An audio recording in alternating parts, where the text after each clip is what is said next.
dat het belangrijk is dat we hier samenkomen.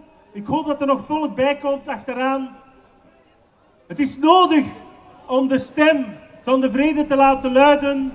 Het is nodig, uiteraard, om deze oorlog duidelijk te veroordelen. Het is nodig om te zeggen dat er alles moet ingezet worden op een staakt het vuren, op onderhandelingen en een actieve diplomatie. Daarom zijn we hier.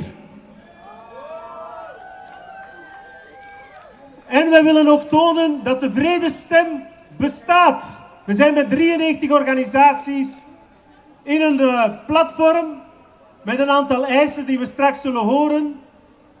En het is belangrijk omdat we er zijn, omdat we vinden dat men in een soort fase zit van militair opbod. En dit is zeer gevaarlijk. We willen geen escalatie. Wij willen vrede in Europa. Er is geen alternatief. Zeker niet met kernwapens opgesteld aan beide zijden.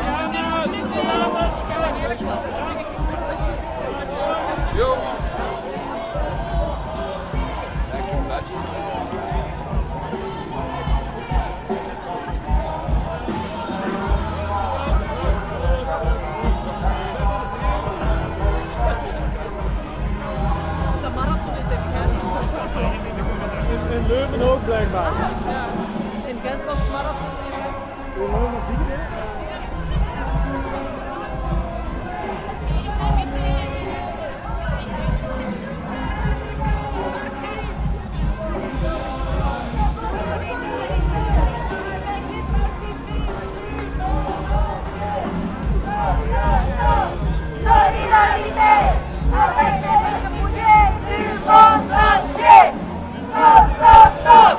Solidarité avec les réfugiés du monde entier.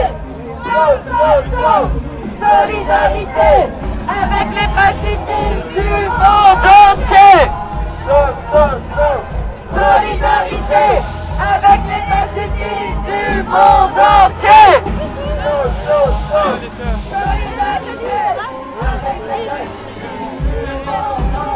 Merci à tous aussi et bienvenue à cette manifestation nationale pour la paix et la solidarité en Europe. Nous le savons, nous sommes là pour une paix, pour une Europe de la paix, la fin de l'escalade militaire qui est actuellement suivie par l'Europe. Alors merci à tous déjà. Je vais donner déjà la parole. Donc nous sommes plus de 93 organisations signataires pour cet appel. Je vais donner la parole à Martin Maréchal de la CNAPD qui va venir nous lire les revendications. Merci. Bonjour à tous, bonjour Bruxelles. Ça fait plaisir de vous voir si nombreux aujourd'hui. C'est le premier jour où il y a un peu moins de soleil, mais on est quand même là. Alors moi je vous parle au nom de la CNAPD, donc la Coordination Nationale pour la Paix et la Démocratie. C'est une organisation qui est là depuis plus de 50 ans et qui se bat pour promouvoir la démocratie, préserver la paix partout dans le monde et dénucléariser l'armement. Alors dans le cas du conflit russo-ukrainien, nous avons plusieurs revendications.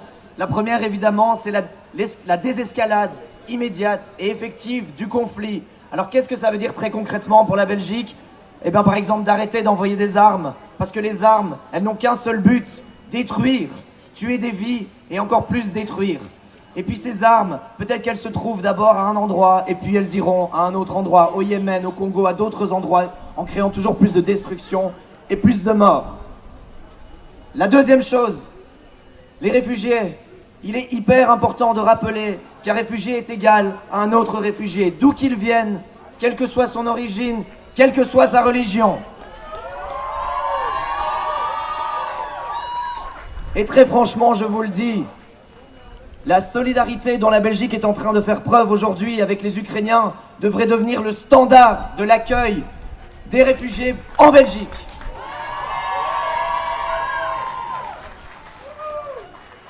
Ensuite, la CNAPD se bat pour un monde sans nucléaire. Qu'est-ce que ça veut dire très concrètement? Ça veut dire que c'est pas possible de vivre dans un monde dans lequel une poignée de chefs d'État ont sous leurs petits doigts un bouton où ils peuvent détruire des pays entiers, des continents. Nous demandons la sortie du nucléaire. Qu'est-ce que ça veut dire aussi pour la Belgique? Ça veut dire d'enlever de son territoire à Kleine Brogel les ogives nucléaires, les têtes nucléaires qui sont présentes en Belgique pour le compte des États-Unis. Ensuite, nous demandons à la Belgique de ratifier le traité d'interdiction des armes nucléaires, le TIAN. Et ensuite, nous demandons de façon plus générale la dénucléarisation de l'armement partout dans le monde. Ensuite, l'Europe. Oui, pardon, je vais trop vite. Ensuite, l'Europe. L'Europe, c'est très important également que l'Europe puisse protéger tous ses citoyens, qu'ils soient, quels qu'ils soient, que ces citoyens puissent se sentir en sécurité, libres de s'exprimer partout en Europe. Ça veut dire quoi? Ça veut dire une Europe de la sécurité, une Europe de la défense. Ensuite, la Belgique, vous le saviez, jusqu'à il n'y a pas très longtemps, la Belgique ne dépensait que 0,9% de son PIB dans l'armement. Aujourd'hui, c'est monté à 1,53%. Pourquoi c'est compliqué? Parce qu'en fait, la Belgique continue de dépenser de plus en plus d'argent dans l'armement et dans, finalement, des moyens de destruction, alors que cet argent serait beaucoup mieux utilisé dans des services de santé, dans l'enseignement, dans la justice et dans tous nos services de sécurité sociale.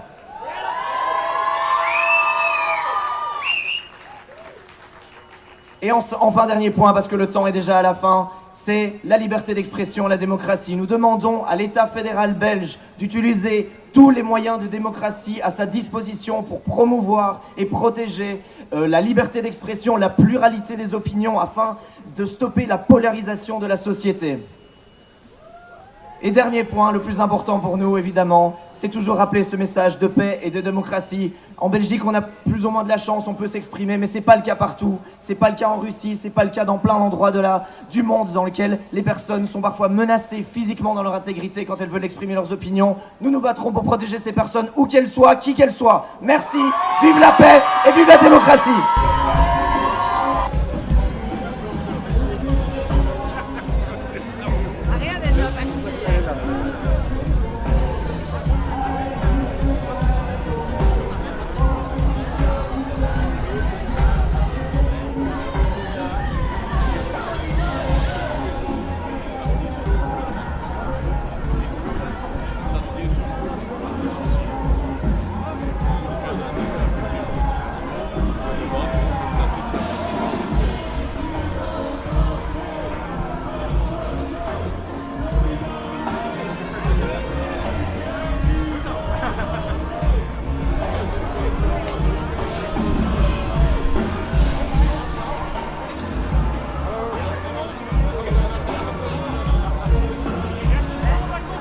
Dat we hier hebben, dat verdikken zin.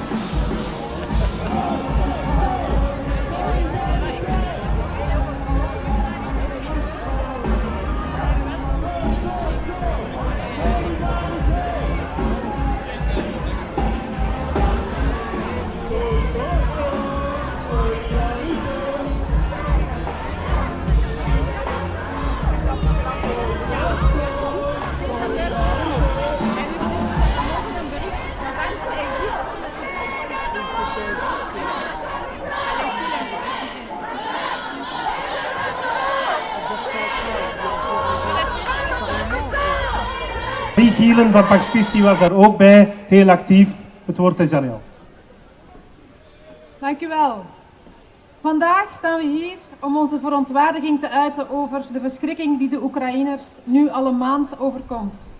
De oorlog moet zo snel mogelijk stoppen. Daarom een duidelijke oproep aan de Russische overheid. Staak het vuren en los de problemen via diplomatieke weg op. En denk daarbij ook aan de grote offers die het Russische volk moet dragen. Ik ben gevraagd om het perspectief van de Russische anti-oorlogsactivisten te brengen. De invasie in Oekraïne was een grote klap voor hen en voor heel veel Russen. Ze zijn boos, verdrietig, verontwaardigd, maar ook heel bang en machteloos. De repressie in Rusland is de laatste 20 jaar stelselmatig toegenomen. De mensenrechtenbeweging is zo goed als uitgeschakeld. En dat komt de Russische overheid nu heel goed uit. Mensenrechtenactivisten brengen niet alleen schendingen in beeld, maar geven vaak als enige bron informatie over gesneuvelde of gedeserteerde soldaten, over krijgsgevangenen of gewone gevangenen. Veel Russische soldaten zijn al gesneuveld. Jonge gasten van 18, 19 jaar, meestal uit deelrepublieken waar u nog nooit van gehoord heeft. Het zijn niet de zonen van de o zo patriotische elite die daar moeten vechten, maar het zijn de armsten van de armsten. De Russen met de minste rechten. Hun dode lichamen worden verbrand in mobiele crematoria, zodat er geen bodybags moeten worden afgeleverd. De propaganda spuit ontkenning na ontkenning over de doden aan Russische zijde. Ouders wordt gezegd dat hun jongens op oefening zijn. Velen deserteren in Oekraïne zelf en hopen in Oekraïnse legerhanden te vallen om te kunnen blijven leven. De sancties betekenen ook een ramp voor de gewone Russische bevolking. We tellen nu al 10% meer werkloosheid dan vorig jaar. De inflatie is torenhoog in Rusland. Er zijn minder grondstoffen met gevolg voor de productie van medicijnen, voedsel, telefoons, auto's. Mensen vechten nu al om een beetje suiker of vlees. De binnenlandse repressie in Rusland kent ondertussen een ongekende hoogte. Er is nauwelijks toegang tot onafhankelijke media, telefoons worden gecontroleerd, gevangenisstraffen uitgesproken voor het woord oorlog en ook voor het woord vrede. Er is een stijgende vijandigheid tegen mensen die anti-Russisch of landverraders worden genoemd. En ook dit wordt ondersteund door hardhandig optreden van de Russische politie. Duizenden mensen zitten nu al in gevangenissen en dat zijn in Rusland plekken waar je echt niet wil zijn. Daarom moeten we de Russische anti-oorlogsbeweging steunen, want deze beweging is hard nodig. En ook de Oekraïnse vredesbeweging heeft het hard te verduren en heeft ons nodig. Graag parafraseer ik een paar woorden uit een getuigenis van Yuri Salashenko. Hij zegt: politieke leiders moeten de keuze voor een geweldloos mondiaal bestuur maken. Voor demilitarisering en voor vreedzame conflicthantering. Enkel op deze manier kunnen we op een duurzame manier het conflict rond Oekraïne oplossen. Zonder militair geweld en met oog voor ieders belangen. Dank u voor uw komst en ik wil vooral jullie allemaal oproepen om alles wat in jullie macht ligt en in jullie mogelijkheid te benutten om een einde te maken aan deze verschrikkelijke oorlog en ervoor te zorgen dat er een veilig Europa komt voor iedereen. Dank u wel.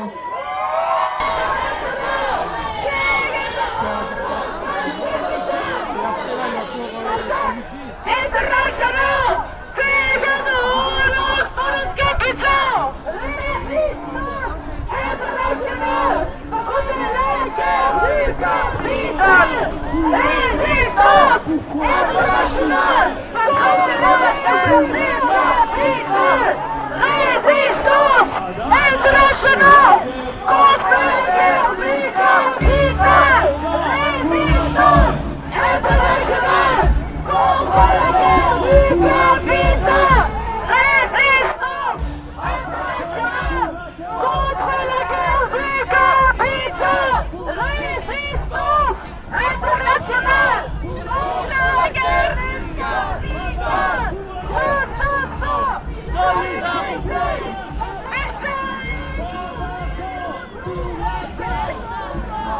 Solidarité avec les réfugiés du monde!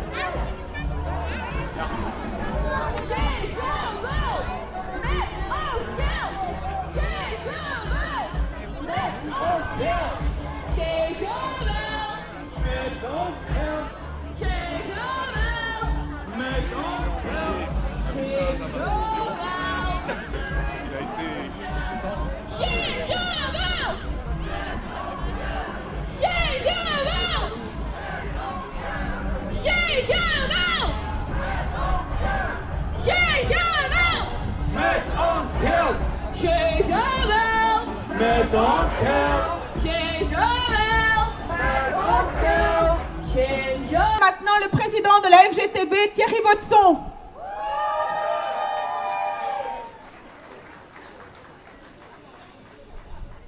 Bonjour.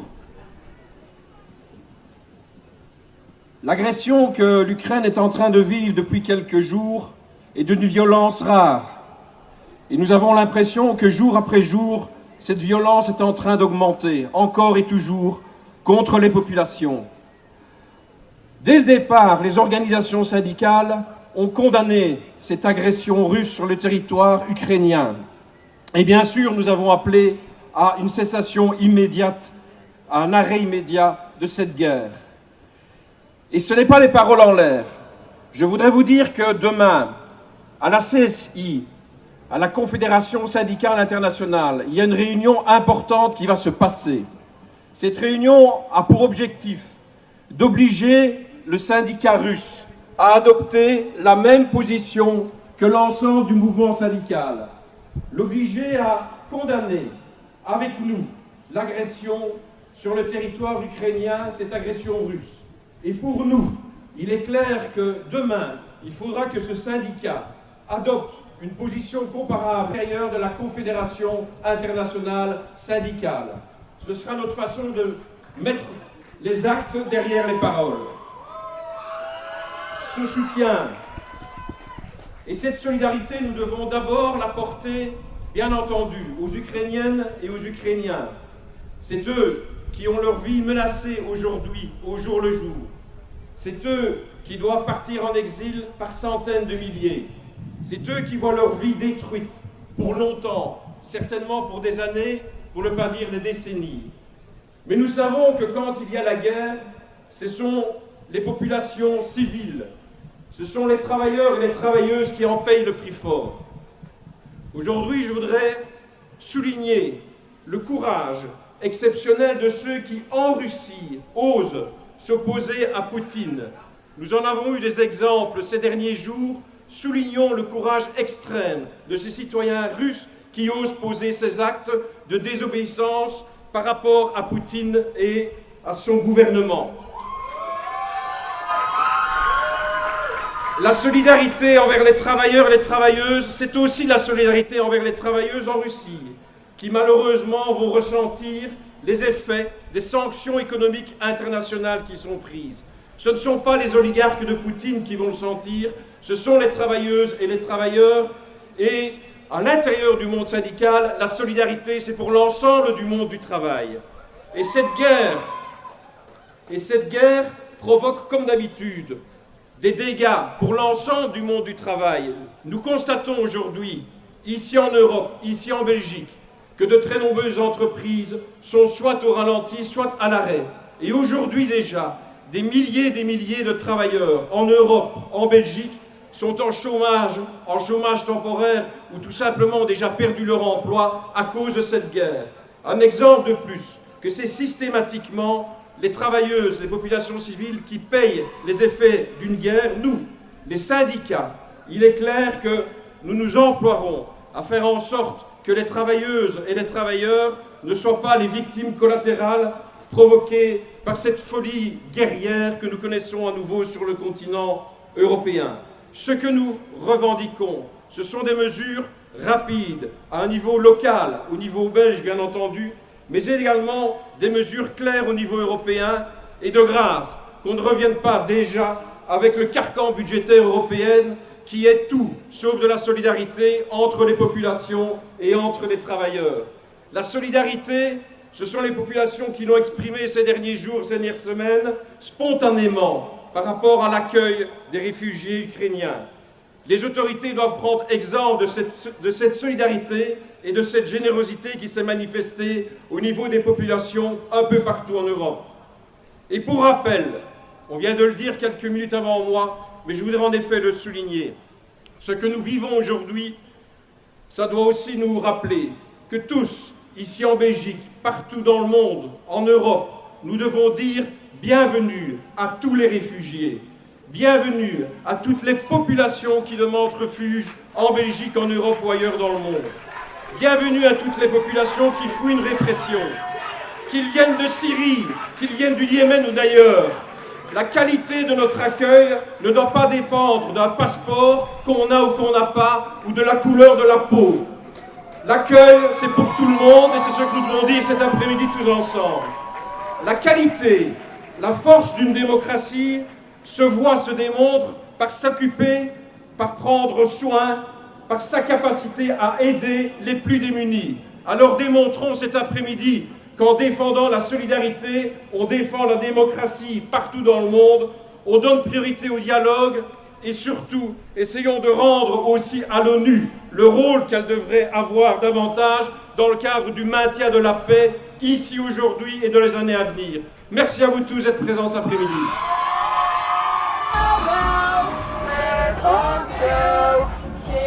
Let's go,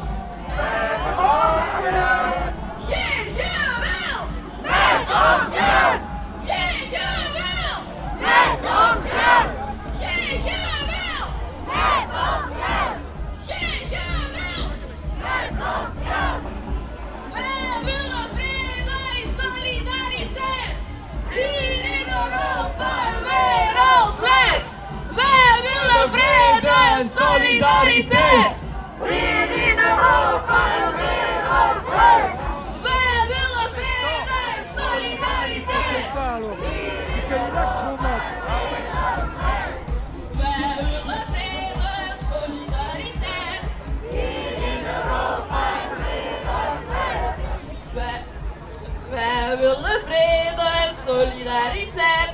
Hier in Europa en wereldwijd. Wij willen vrede en solidariteit. Hier in Europa en wereldwijd.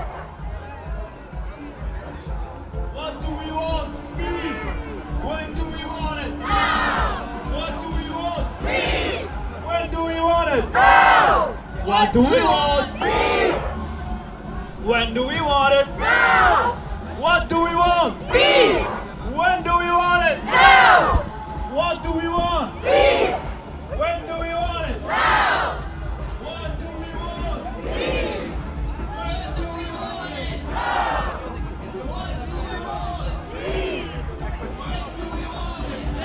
What do we want? Peace. When do we want it? Now. What do we want? Peace. When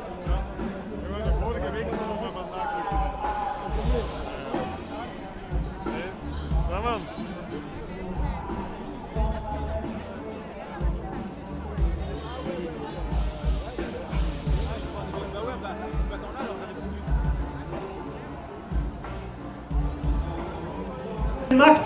Het zijn de machtigen die oorlog voeren, maar het zijn de werknemers, de arbeiders die het gelag betalen. Vandaar is het belangrijk dat we ook de arbeidersstem, de arbeidersbeweging aan het woord laten. Ik geef nu het woord aan Peter Wouters van Beweging.net.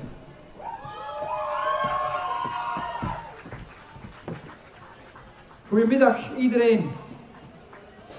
Waarom komen wij op deze zondag naar Brussel hier bij elkaar? Om te betogen. Goede vrienden, wij zijn kwaad.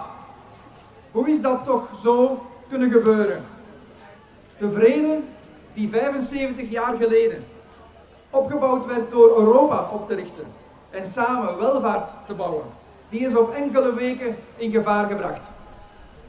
Waarom? Omdat één man die voor zichzelf het eeuwige leiderschap in Rusland heeft georganiseerd, op zoek is naar nog grotere macht.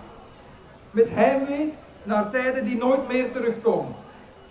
Hij deed het met de Krim, hij doet het vandaag met Oekraïne en morgen misschien weer met een ander land. Vandaag zijn wij dus kwaad en verontwaardigd. We willen hier en nu het signaal van de internationale gemeenschap mee versterken door alle daden van Poetin te veroordelen en een stop te eisen aan deze oorlog. Maar wij zijn ook bezorgd en geraakt. Bezorgd om de militaire acties van Poetin, om de slachtoffers die hij maakt, om het welzijn van zijn eigen volk dat hij meesleept in deze oorlog, om het lot van de vele miljoenen vluchtelingen. Als brede middenveld roepen wij mee op om de eisen van de vredesbeweging te steunen. Onze partners schakelen zich actief in voor de steun van de vluchtelingen. Het ACV, de CM, de KWB, FEMA in Okra, Samana in Passar, het Internationaal Comité, de KAJ, We Social Movements, Welzijnszorg, Arctos en Groep Intro. Wij zijn blij en trots dat in ons land eindelijk een respectvolle omgang met vluchtelingen ontwikkeld is. Steunacties, woondorpen, Geëngageerde mensen die zelf voor opvang zorgen, een goed georganiseerde overheid, mensen die helpen vertalen, die bij de opvang aan de heizel helpen. Ons land laat zich van haar beste kant zien en dat moet een grote steun zijn voor alle vluchtelingen. Maar het mag daarmee niet ophouden. De oorlog die moet stoppen en daarvoor is onderhandeling nodig. De OEVC kan daarbij helpen. Europa moet zich bezinnen en de samenwerking die de laatste weken is ontstaan moet verder gezet worden. Dat zal nodig zijn om de gevolgen van de oorlog ook bij ons te kunnen aanpakken. Stijgende prijzen, tekort aan producten, inflatie. Diegenen, vrienden die de economisch meest kwetsbare groepen zijn, zullen het meest lijden, terwijl zij nooit een oorlog starten. Vandaag stappen wij op tegen oorlog omdat wij boos zijn. Bedankt voor jullie komst, hou het veilig, leven de vrede.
Solidariteit hier in Europa.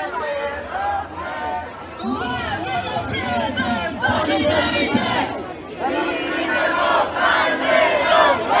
Wij willen vrede en solidariteit. Wij willen vrede en solidariteit. Wij willen vrede en solidariteit.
maar mikken.